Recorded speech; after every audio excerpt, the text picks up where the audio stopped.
In today's episode, I'm going to show you how I assembled my new T-Trak modules as well as provide a brief layout update.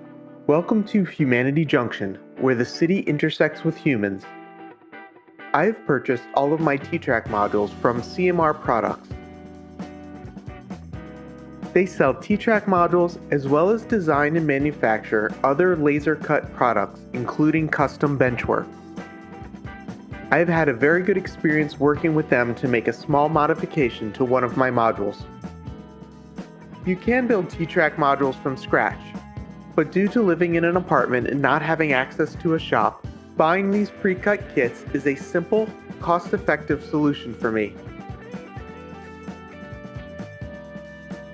To put together these modules, I will be using Type-On 2 wood glue, blue painter's tape, a small paint tray, and a paintbrush.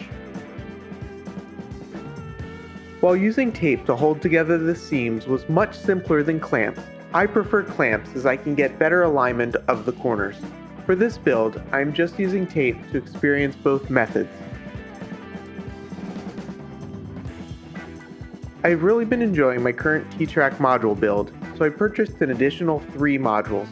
I purchased another double module, but instead of 24 inches by 13 inches deep, which are the dimensions of my current module, the new module is 24 inches by 16 inches deep. This will allow for more space for scenery in front of the track, and my workspace is just large enough to work on this larger size module. I've also ordered 2 90-degree corners that are 14 3/8 inches square. With all 4 modules, I will have 3/4 of an oval. Members of my local club also have modules, so I will be able to run trains with them.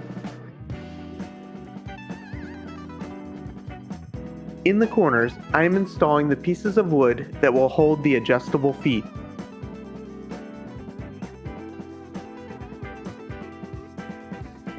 Once the glue is dry, I removed all the tape and painted the modules black.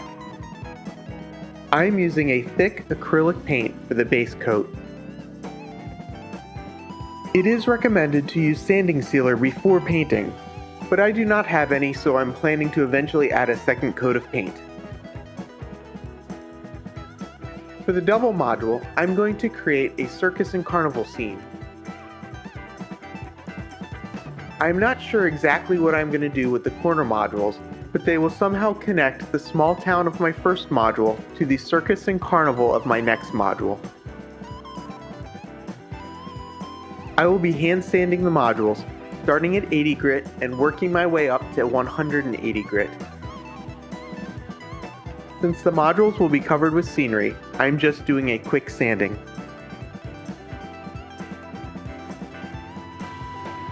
The last step before adding the track and scenery is installing the adjustable feet. CMR Products does have an option that will allow you to adjust the feet from above the module, but I prefer using carriage bolts. Here is what the corner module is going to look like once I add the track. Now let's take a look at my first module and see the current progress. I've added some rocks that I molded from Woodland Scenics forms. I've also added a base coat everywhere that I'm going to add ground covering. I've decided that I'm going to add some trees along the front edge of the module, as well as between the siding and the merchant's row. This will add additional depth to the design, as you will have to view the trains and the shops through the trees. I painted the track on the siding with a black wash to simulate that it has gotten less maintenance than the main lines. I also used some darker ballast on the siding. And this brings us to the catastrophe of the day. While I was painting the new modules, I had this module on a chair behind me. Unfortunately, it was knocked off the chair and the passenger platform got damaged. I have more of the upright posts, so I will just have to replace all of them in the future. Thank you for watching. Please leave any comments or questions below, and don't forget to hit the thumbs up. Please subscribe and select the bell icon to receive notifications. Thanks again, and have a great day.